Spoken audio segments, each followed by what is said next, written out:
Hello मैं मिस्सी, welcome to my channel. तो आज हम आगे बढ़ते हैं हमारे नेक्स्ट टॉपिक पे। ओके, तो आज का टॉपिक है नर्स हीट थ्योरम। ओके, तो देखो नर्स हीट थ्योरम काफी इंपॉर्टेंट है, बहुत अच्छी भी है, सिंपली आपको समझ में आ जाएगी। मैं आपको पूरी चीजें समझा दूंगी, बट एक मिस्टेक मत करना कि देखो नर्स हीट थ्योरम पे लोग क्या कर देते हैं, सीधे इसका डेरिवेशन कर लेते हैं। नहीं, डेरिवेशन डायरेक्टली नहीं करना है, क्योंकि आप देखिए ना नर्स हीट थ्योरम है। थ्योरम मतलब एक किसी थ्योरी के बारे में बात कर रहा है। ये इनिशियल मतलब कि एक्चुअल में तो एक थ्योरम है, बट क्या करते हैं हम इसका इसका जो थ्योरम से जो रिजल्ट निकला है उसको मैथमेटिकली मतलब मैथमेटिकल वे में उसको हम लोग रिप्रेजेंट करते हैं, जिसे हम डेरिवेशन करते हैं। तो क्या पहले आपने इसे थ्योरम के थ्रू एक्सप्लेन करना है, देन आप इसका डेरिवेशन बना के चीजों को एक्सप्लेन करेंगे, यानी कि इस थ्योरम को देन आप उसका मैथमेटिकल वे में एक्सप्लेन करेंगे, जिसे आप डेरिवेशन बोलते हैं। तो पहले आप इसे थ्योरम लिखिए, देन आप क्या करेंगे, इसके आगे को बढ़ के आप इसका डेरिवेशन करेंगे। ओके, तो ये दोनों चीजें क्या है, मैं डिस्क्रिप्शन बॉक्स पे आपको लिंक पे शेयर कर दूंगी, आप वहां से जाके ले लीजिएगा। ठीक है,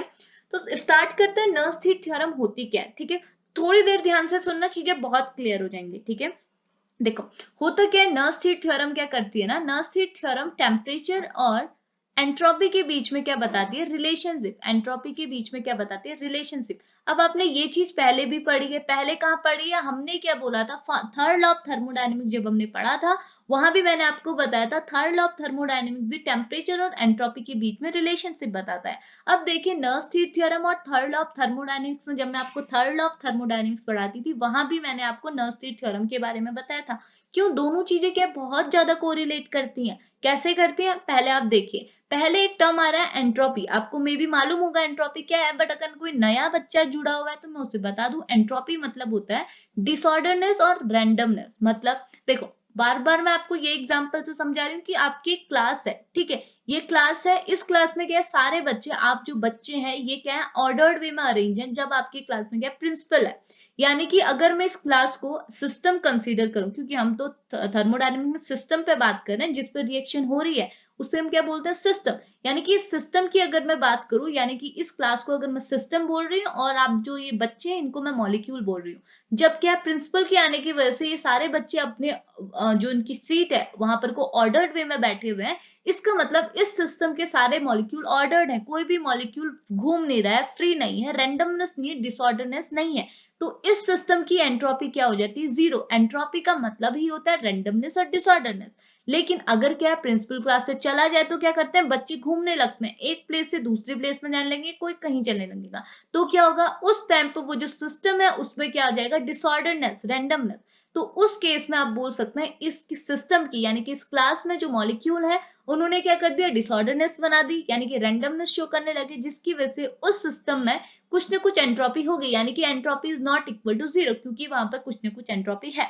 ओके, ये तो एंट्रोपी समझ गए। अब देखो, जो नर्स हीट थ्योरम है वो बोलती है कि एंट्रोपी और टेम्परेचर के बीच में एक बहुत बड़ा रिलेशन है। वो रिलेशन कैसा है, ये बोलते हैं कि अगर आप टेम्परेचर को जितना ज्यादा बढ़ाएंगे आपकी एंट्रोपी उतनी ज्यादा बढ़ेगी। क्यों, क्योंकि देख लीजिए ना, अगर आपका कोई सिस्टम है, हमने पहले भी एंट्रोपी वाले वीडियो पे इसका एग्जांपल दिया था, आपका सिस्टम है, सिस्टम में आपको बाहर से हीट मिल रही है, हीट मिलने की वजह से सिस्टम को आप सपोज वाटर ही कंसीडर कर लीजिए। वाटर क्या है, इनिशियली वाटर वाले मतलब लिक्विड स्टेट में जैसे आप बाहर से हीट देंगे तो क्या होगा, इस वाटर से वाटर ड्रॉपलेट्स बनने लगेंगी, हीट मिला क्योंकि ये वेपर बनने लगेंगी। अब ये वेपर बनी तो मतलब ये गैसियस स्टेट में चलेगी। अब आप देखो कि एक्वस यानी कि लिक्विड और गैसियस स्टेट में किस पे ज्यादा मॉलिक्यूल रेंडमनेस मतलब कि रैंडमली घूमते हैं, गैसेस स्टेट में तो घूमते हैं, गैस स्टेट में मॉलिक्यूल क्या होते हैं, फ्री होते हैं, वो फ्रीली घूमते हैं। तो जितना ज्यादा आप टेम्परेचर बढ़ाएंगे आपकी एंट्रोपी उतनी ही ज्यादा बढ़ेगी, और सिमिलरली जितना आप टेम्परेचर घटाएंगे उतनी ही आपकी एंट्रोपी घटेगी।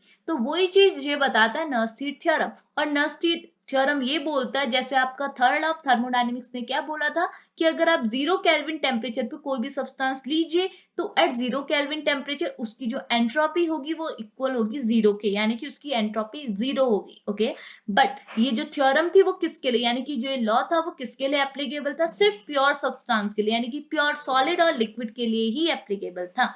लेकिन नर्स हीट थ्योरम भी सेम चीज बोलती है। नर्स हीट थ्योरम बोलती है जितना आप टेम्परेचर बढ़ाइए एंट्रोपी उतनी बढ़ेगी, जितना आप टेम्परेचर घटाइए एंट्रोपी उतनी ही घटेगी, और एट 0 केल्विन टेम्परेचर पे एंट्रोपी इक्वल हो जाएगी जीरो के। बट ये जो लॉ था वो किसके लिए एप्लीकेबल था, यानी कि ये जो थ्योरी थी वो सारे टाइप के कंपाउंड्स के लिए, यानी कि सारे टाइप के सब्सटेंस के लिए एप्लीकेबल था, प्योर हो या फिर वो इम्प्योर हो। इतनी चीज क्लियर हुई। तो क्या हो गया, आप ऐसे समझ जाइए कि जो थर्मोडायनेमिक्स यानी कि थर्ड लॉ ऑफ थर्मोडायनेमिक्स का क्या था, लिमिटेशन बन रहा था क्या, कि ये जो लॉ था वो सिर्फ प्योर सब्सटेंस के लिए एप्लीकेबल था। अब उसमें कोई प्रॉब्लम आई, देखो कोई चीज में प्रॉब्लम आ रही है तभी तो उसका नया लॉ बनता है। तो थर्ड लॉ ऑफ थर्मोडायनेमिक्स में ये प्रॉब्लम आई कि सिर्फ प्योर के लिए एप्लीकेबल था। तो नर्स जो साइंटिस्ट थे इन्होंने एक और थ्योरी बनाई जिसे नर्स हीट थ्योरम के नाम से जाना गया। और वो जो थ्योरी इन्होंने बनाई थी वो भी यही चीज बोलती थी कि एट 0 केल्विन टेम्परेचर एंट्रोपी 0 होगी। बट ये जो थ्योरी थी वो सारे टाइप के कंपाउंड्स के लिए यानी कि प्योर इम्प्योर सॉल्यूशन टाइप हर टाइप के कंपाउंड के लिए एप्लीकेबल हो रही थी। इतनी चीज क्लियर हुई। तो यही बात की थी नर्स हीट थ्योरम ने। ओके, तो अब देखो इतनी चीज तो क्लियर हुई ना, क्या हो रहा है अगर आप देखो चीजों से सीक्वेंस से पढ़ रहे हैं तो मैं डेफिनेटली बोल रही हूँ कि आपको चीजें क्लियर हो रही होंगी। ओके, तो अब देखो अब आपने क्या लिखना है, ऐसे तो आप समझाएंगे नहीं, आपने थ्योरम को प्रॉपर वे में लिखना है। ठीक है, एमएससी में है तो थोड़ा प्रॉपरली काम कीजिए। ओके, तो यहाँ पर लिखा हुआ है, देखो थ्योरम में आपने पहले क्या लिखाना है, यहाँ पर लिखा है according to Max Planck. Max Planck कौन से जो साइंटिस्ट थे, मैंने थर्ड लॉ ऑफ थर्मोडायनेमिक्स के टाइम पे भी बताया था, इन्होंने थर्ड लॉ ऑफ थर्मोडायनेमिक्स के बारे में बताया। और according to third law of thermodynamics क्या था, the entropy of a pure substance और प्योर सॉलिड और liquid decreases with decreasing temperature. जितना आप टेम्परेचर डिक्रीज करेंगे उतनी उनकी एंट्रोपी डिक्रीज होगी। और एट 0 केल्विन टेम्परेचर पे फाइनली उनकी जो एंट्रोपी है, द एंट्रोपी फाइनली बिकम 0। ये किसने बोला था, थर्ड लॉ ऑफ थर्मोडायनेमिक्स ने। बट क्या बोल रहा है, but this is only applicable for the pure solid and liquid. लेकिन ये सिर्फ प्योर सॉलिड और लिक्विड के लिए ही एप्लीकेबल था। Therefore Nernst heat theorem are derived. ठीक है, जिसकी वजह से क्या है, नर्स हीट थ्योरम को जन्म लेना पड़ा, ऐसा टाइप समझ लीजिए। ठीक है, तो क्या हुआ, नर्स हीट थ्योरम डिराइव हुई और उन्होंने क्या बताया, इन्होंने भी रिलेशनशिप बताया टेम्परेचर एंड एंट्रोपी के बीच में। derive which show the relationship between the temperature and entropy even for the impure solid and liquid। यानी कि ये भी सेम चीज के बारे में बताती थी, लेकिन ये क्या बताती थी, किसके लिए बताती थी, प्योर और इम्प्योर दोनों टाइप के कंपाउंड्स के लिए बताती थी। ओके, तो नर्स थ्योरम क्या बोलती थी कि नर्स थ्योरम डिराइव, जो नर्स थ्योरम में जो साइंटिस्ट थे, नर्स जो थे, उन्होंने डिराइव किया एक mathematical formula which give a relationship between the entropy and temperature at a 0 kelvin temperature. यानी कि इन्होंने भी क्या बताया था, एंट्रोपी और टेम्परेचर के बीच में रिलेशनशिप बताया, वो भी क्या बताया, एट 0 केल्विन टेम्परेचर पे। ओके, और यही चीज थर्ड लॉ ऑफ थर्मोडायनेमिक्स में भी बताया था। उसको हम कैसे लिखते थे, लिमिट करते थे। यहाँ पर टेम्परेचर जब हम लोग 0 लेते थे तो एंट्रोपी भी हमारी क्या होती थी, 0 होती थी। ये बताया था थर्ड लॉ ऑफ थर्मोडायनेमिक्स ने। ओके, तो देखो थर्ड लॉ ऑफ थर्मोडायनेमिक्स में भी क्या बताया था, उसने बताया था कि अगर जब हमारी limit s is equal to 0 होगी, s होगा, तो थर्ड लॉ ऑफ थर्मोडायनेमिक्स ने भी क्या बताया कि limit s is equal to 0 होगा जब आप क्या करेंगे, टेम्परेचर को भी 0 लेंगे। तो ऐसे ही करके एक मैथमेटिकल रिप्रेजेंटेशन नर्स थ्योरम ने भी दिया जो कुछ ऐसा था। यहाँ पर मैंने इसलिए लिख रखा है क्योंकि इसको आपने डिराइव करना है। आप इसको इसके नीचे भी लिख सकते हैं कि इस टाइप का रिप्रेजेंटेशन दिया। रुको मैं इसको यहाँ पर लिख लेती हूँ, इस टाइप का कुछ, कि लिमिट जो है वो क्या है आपकी, जब आपका टेम्परेचर क्या है, 0 होगा, तो आपका जो एस है यानी कि एंट्रोपी है वो भी 0 होगा। ये रिप्रेजेंटेशन यानी कि ये मैथमेटिकल रिप्रेजेंटेशन किसने दिया था, नर्स ने दिया था, बाय नर्स हीट थ्योरम, जो कि एंट्रोपी और किसके बारे में, टेम्परेचर के बीच में रिलेशनशिप बताता है कि जब आप टेम्परेचर को 0 कर देंगे तो आपकी एंट्रोपी भी 0 होगी। ओके, तो ये थी इसकी थ्योरम। ठीक है, ये तो नर्स हीट थ्योरम में बताया था। अब आपने क्या करना है, इस थ्योरम को क्या करना है, डिराइव कराना है। ओके, कैसे डिराइव होगी, बहुत सिंपल है। देखो पहली चीज, आप एक चीज ध्यान पर रखिए ना, जब आप डेरिवेशन करते हैं तो आपको टफ इसलिए लगता है डेरिवेशन, क्योंकि होता यह है कि आप लोग क्या करते हैं, आप लोग सोचते हैं कि देखो होता ये है कि डेरिवेशन में क्या करना था, कुछ नहीं करना होता। डेरिवेशन में हमको फॉर्मूले याद होने चाहिए, फॉर्मूले को ही घुमा फिरा के इन्होंने अपना फॉर्मूला निकालना होता है। ओके, तो कुछ भी नई चीज नहीं, बट आपको फॉर्मूले याद करने होंगे। ठीक है, देखो डेरिवेशन में आपने करना क्या है, सिंपली मैं आपको डेरिवेशन यहीं पे याद करा दूंगी। आपने क्या करना है, 3 स्टेप पे ये डेरिवेशन करना है। ठीक है, और हर स्टेप पे क्या होगा, आपको 2 इक्वेशन दी होंगी, इन दोनों इक्वेशन को आप कोरिलेट करके एक इक्वेशन बनाएंगे। यहाँ दूसरे स्टेप पे भी 2 इक्वेशन दी होगी, इन दोनों को कोरिलेट करके एक सिंगल इक्वेशन बनाएंगे। एंड इन दोनों इक्वेशन को कोरिलेट करके आपका फाइनल निकल जाएगा, यानी कि फाइनल फॉर्मूला निकल जाएगा। कैसे, देखो यहाँ पे 2 इक्वेशन दी हुई है, एक इक्वेशन है फ्री एनर्जी की, एक इक्वेशन है एंथैल्पी की। तो यहाँ पर लिखा है we know that free energy is equal to, अब ये फॉर्मूला तो आपको याद करने पड़ेंगे खुद से। तो फ्री एनर्जी का फॉर्मूला क्या होता है, G is equal to H minus T. तो आपने इस इक्वेशन को इक्वेशन फर्स्ट दे दिया। दूसरा है एंथैल्पी की इक्वेशन, एंथैल्पी का फॉर्मूला क्या होता है, H is equal to U plus PV। Okay, तो ये होगी इक्वेशन सेकंड। अब आपने इन दोनों इक्वेशन को क्या करना है, कोरिलेट करना है। कोरिलेट कैसे होंगे, यहाँ पर आप देख लीजिए, यहाँ पर है H और यहाँ पे भी है H। तो यहाँ पे जो H लिखा है उसकी वैल्यू आपने यहाँ से पुट कर दिया, तो ये इक्वेशन कुछ ऐसी बन जाएगी कि G is equal to H की वैल्यू यहाँ पर पुट कीजिए, H की वैल्यू लिखिए U plus PV minus TS। Okay, समझ में आया। तो ये हो गई इक्वेशन आपकी थर्ड। इतनी चीज क्लियर हुई। अब इस थर्ड इक्वेशन को आप सिंपली कर लीजिए डिफरेंशिएट। ठीक है, पहले स्टेप पे इतना ही करना है, डिफरेंशिएट करिए। डिफरेंशिएट कैसे होगा, देखो आप मैथ्स वाले हैं तो आप इजीली कर लेंगे, बट बायो वालों को मैं बताऊंगी कैसे। देखिए आपने क्या करना है, इन सब के आगे लगा देना है dd, जैसे हो जाएगा dg du प्लस। अब इस केस में क्या होगा, पीवी के केस में क्या होगा, इससे आप दो तरीके से डिफरेंशिएट करेंगे, दो बारी डिफरेंशिएट करेंगे। कैसे, एक बार आप इस p को कांस्टेंट रखिए, एक बार इस v को कांस्टेंट रखिए। अगर आपने p को कांस्टेंट रख दिया तो क्या बन जाएगा, p dv, यानी कि आपने v के आगे d लगा दिया बट p वैसा ही है। दूसरी बारी में आप v को ढक लीजिए, v वैसा ही रहेगा, आपने p पे लगा देना है, तो ये हो जाएगा v dp, यानी कि v वैसा का वैसा ही है, p पे आपने लगा दिया d। तो ये हो जाएगा, दो टाइप के प्रोडक्ट मिल गए। ओके, तो ये क्या होगा, ओवरऑल इक्वेशन डिफरेंशिएट करने के बाद कुछ इस टाइप की आएगी। तो लिखा है on differentiating the equation third, जब आप इक्वेशन थर्ड को डिफरेंशिएट करेंगे तो आपको कुछ इस टाइप की इक्वेशन मिलेगी। आप ऊपर से डिफरेंशिएट करते हुए चलिए, यही मिलेगा dg is equal to du, ये u है। ओके, राइटिंग है थोड़ी, du प्लस यहाँ पर क्या हो जाएगा pdv प्लस vdp। अब यहाँ पर है माइनस tds माइनस std, ये बन गया ना दो टाइप की इक्वेशन। तो ये बन गई इसकी फाइनल इक्वेशन। तो ये था पहला स्टेप फर्स्ट। ओके, पहले स्टेप पे आपने इतना कुछ करना है। दूसरे स्टेप पे आपको दो इक्वेशन और दी हुई है। पहली इक्वेशन तो ये है एंथैल्पी की, आपको ये मैंने बताया था। एंथैल्पी की इक्वेशन क्या होती है, ds is equal to D Q by T, यानी कि ये आपकी पहली इक्वेशन होगी। और दूसरी इक्वेशन है ये आपकी फर्स्ट लॉ ऑफ थर्मोडाइनमिक्स की। ओके, तो फर्स्ट लॉ ऑफ थर्मोडाइनमिक्स में हम लोग क्या बोलते थे, dq is equal to du plus pdv। Okay, ये तो पता है, ये तो हमने पढ़ी है इन दोनों। तो ठीक है, तो ये दो इक्वेशन होगी। अब दो इक्वेशन को भी कोरिलेट कर रहा है, इन दोनों को कैसे करेंगे, आप देखेंगे यहाँ भी dq है, यहाँ भी dq है, यानी कि आपने इस dq की वैल्यू को यहाँ पुट करना है। तो इस dq की वैल्यू क्या होगी, यहाँ पर dq इज इक्वल टू कुछ ऐसा होगा, TDS ये तो होगा, आप इस t को क्या भेज देंगे, ऊपर भेज देंगे, तो dq is equal to t, ये t आ गया TDS, कुछ ये बनेगी। आपने इस dq की वैल्यू को पुट करना है यहाँ पे, तो पुट करेंगे तो क्या इक्वेशन बनेगी, ये कुछ, रुको एक मिनट, ये कुछ इस टाइप की बनेगी कि आप बोलेंगे TDS is equal to du plus pdv। Okay, ये समझ में आया। तो ये दो इक्वेशन आपके पास आ गई, एक ये इक्वेशन, एक ये इक्वेशन। इसे x ले लिया मैंने और इसे कर लिया y। अब इस x y का करना क्या है, देखो मैंने बोला दो से दोनों इक्वेशन बनेंगे, दोनों स्टेप में एक एक इक्वेशन बनेंगे। अब इन दोनों को कोरिलेट करिए। कैसे, आप देखेंगे यहाँ पर को TDS लिखा हुआ है और यहाँ पे भी लिखा हुआ है TDS। अब आपने क्या करना है, इस TDS की वैल्यू यानी कि du प्लस pdv को यहाँ पर पुट कर देना है। तो क्या होगा, सब चीजें सेम होंगी, बट यहाँ पर को क्या हो जाएगा, TDS के बदले आ जाएगा du प्लस pdv। देख सकते हैं आप, ऊपर की इक्वेशन मैंने नीचे लिखी हुई है, बट यहाँ पर को जहां पर TDS लिखा था, TDS के बदले मेरे को यहाँ पर को इसका आंसर मिल गया कि TDS किस के बराबर होता है, du प्लस pdv के। तो आपने यहाँ पर du प्लस pdv लिख दिया। ओके, अब आपने क्या करो, अब आप एक और चीज देख सकते हैं कि यहाँ पर जो ये du है वो किसके फॉर्म में है, प्लस के फॉर्म में, यानी कि du प्लस pdv किसके फॉर्म में है, प्लस के। यहाँ पर को क्या है, ये माइनस के फॉर्म में है। देखो यहाँ पर माइनस लगा हुआ है, माइनस du प्लस pdv। तो क्या होगा, प्लस और माइनस क्या हो जाता है, कैंसिल आउट हो जाता है।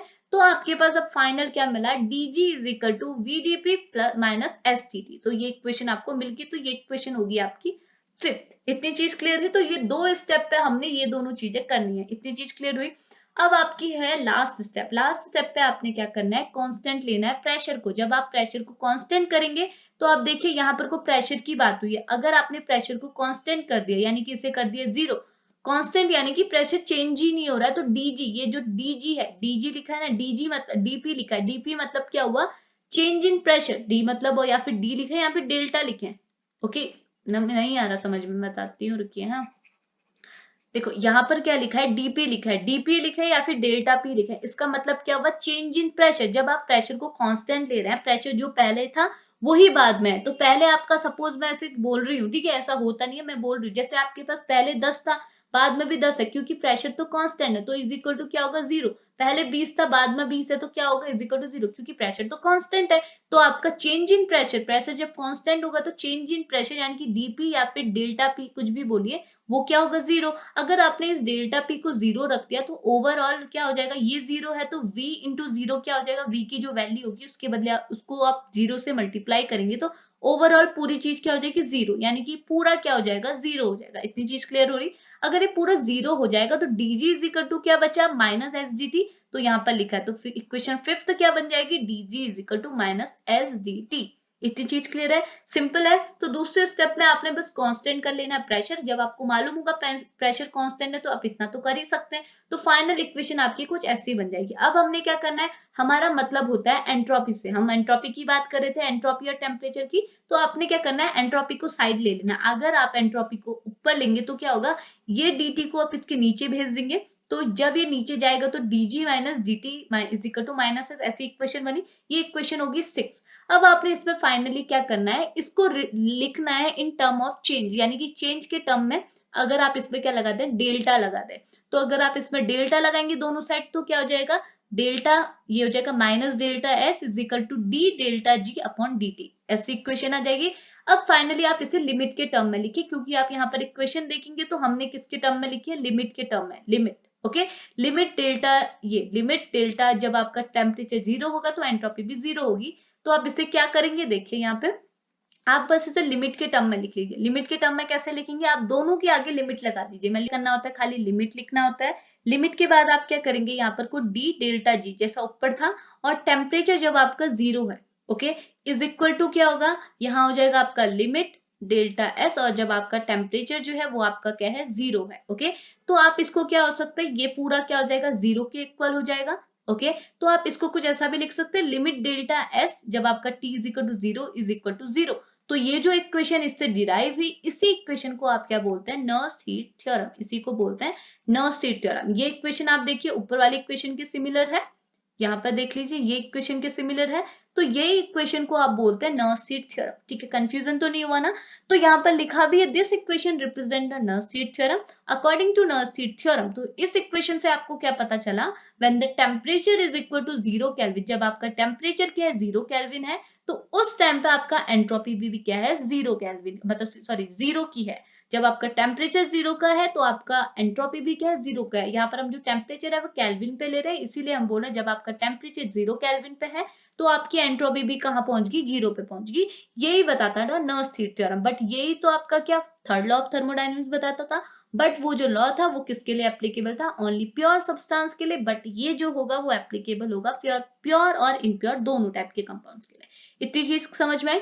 तो ये आपने ऐसे ही एक्सप्लेन करना है। पहले आप इसका थ्योरम मतलब इसकी थ्योरेटिकल वे में इसको एक्सप्लेन कीजिए कि था क्या, इसका क्या एप्लीकेशंस रह गए। उसके बाद आप इसे डिराइव कीजिए। और डेरिवेशन के भी 3 स्टेप है। पहला स्टेप, दूसरा स्टेप जब आपने दूसरे ये एंथैल्पी और फर्स्ट लॉ ऑफ थर्मोडायनेमिक्स के अकॉर्डिंग बनाना है, एंड देन तीसरे स्टेप में लिमिट लगा के फाइनल आपकी इक्वेशन निकालनी है। ओके, तो ये था आपका नर्स हीट थ्योरम। अगर आपको, अब वीडियो को यहीं पे फिनिश करते हैं, ठीक है, समझ में आया। अगर कोई भी प्रॉब्लम हो तो प्लीज मुझसे बताना, ठीक है। तो क्या करते हैं, हम वीडियो को यहीं पे फिनिश करते हैं। आज के लिए मिलते हैं नेक्स्ट वीडियो पे, तब तक के लिए लेते हैं बाय बाय। अगर वीडियो पसंद आई तो please like share and subscribe my channel. जितनी मैंने यहाँ पे मेहनत की है, थोड़ी सी मेहनत आप भी कर लीजिए, थोड़ा सा चैनल को लाइक शेयर एंड सब्सक्राइब करने के लिए। तो वीडियो को यहीं पे फिनिश करते हैं, मिलते हैं नेक्स्ट वीडियो पे, तब तक के लिए बाय बाय।